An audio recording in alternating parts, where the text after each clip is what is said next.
আসসালামু আলাইকুম। আজকের এই ভিডিওতে আমি আপনাদের সঙ্গে কিছু বাস্তব কথা শেয়ার করার চেষ্টা করব। যে কথাগুলো আমি একেকটি কথা একেকটি জায়গা থেকে এনে আমার ফোনের নোটপ্যাডে সেট করেছি। যে কথাগুলো আপনাদেরকে না দেখে বা এই স্ক্রিপ্টটা না পড়ে আপনাদের সঙ্গে উপস্থাপনা করতে পারবো না। তাহলে হয়তোবা ভুল হতে পারে, না হয়তোবা সঠিকভাবে উপস্থাপনা করা হবে না।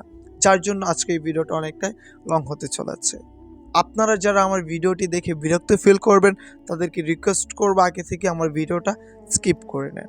আর যারা আমার ভিডিওটি দেখবেন তাদেরকে রিকোয়েস্ট করবো আমার ভিডিওতে একটি লাইক দিয়ে ভিডিওটি শেয়ার করে অন্যদের দেখার সুযোগ করে দেবেন। কথাগুলো শোনেন, আসলে শিক্ষণীয়। উকিল চায় আপনি ঝামেলায় পড়েন, ডাক্তার চায় আপনি অসুস্থ হয়ে পড়েন, পুলিশ চায় আপনি বেআইনি কাজ করেন, ইলেকট্রিশিয়ান চায় আপনার বাড়ির ওয়ারিং নষ্ট হয়ে যাক, বাড়িওয়ালা চায় আপনি কখনোই বাড়ি করতে না পারেন, মুচি চায় আপনার নতুন জুতাটা ছিঁড়ে যাক, ব্যাংকার চায় আপনি ব্যাংক থেকে লোন নেন এবং ঋণগ্রস্ত হন, প্রাইভেট টিচার চায় আপনার সন্তান পাঠ্যপুস্তকের পড়া কম বুঝুক। তিনটি জিনিসের উপর কখনোই বিশ্বাস করতে নেই: নদীর পাড়ে বাড়ি, ব্রেক ছাড়া গাড়ি, আর ঘর ছাড়া নারী। যে তিনটি জিনিস একবার আসে: সৌন্দর্য, মাতা পিতা আর যৌবন। যে তিনটি জিনিস কখনো ফিরিয়ে আনা যায় না: বন্দুকের গুলি, মুখের কথা, রূহ বা আত্মা।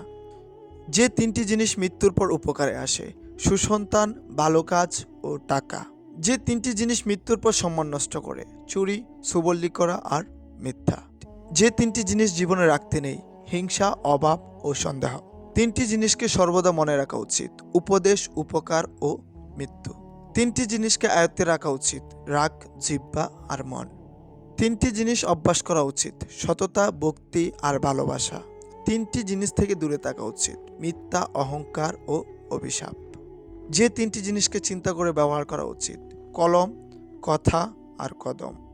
একটা কথা মনে রাখবেন, নুপুরের দাম 1000 টাকা হলেও তার স্থান পায়ে হয়, আর টিপের দাম 1 টাকা হলেও তার স্থান হয় কপালে। যে টিটকুটি জ্ঞান দেয় সেই আসল বন্ধু। মনে রাখবেন, ইতিহাস সাক্ষী, নুনে কখনো পোকা ধরে না, আর মিষ্টিতে তো প্রতিদিনই পোকা ধরে, এমনকি পিঁপড়াও ছাড়ে না।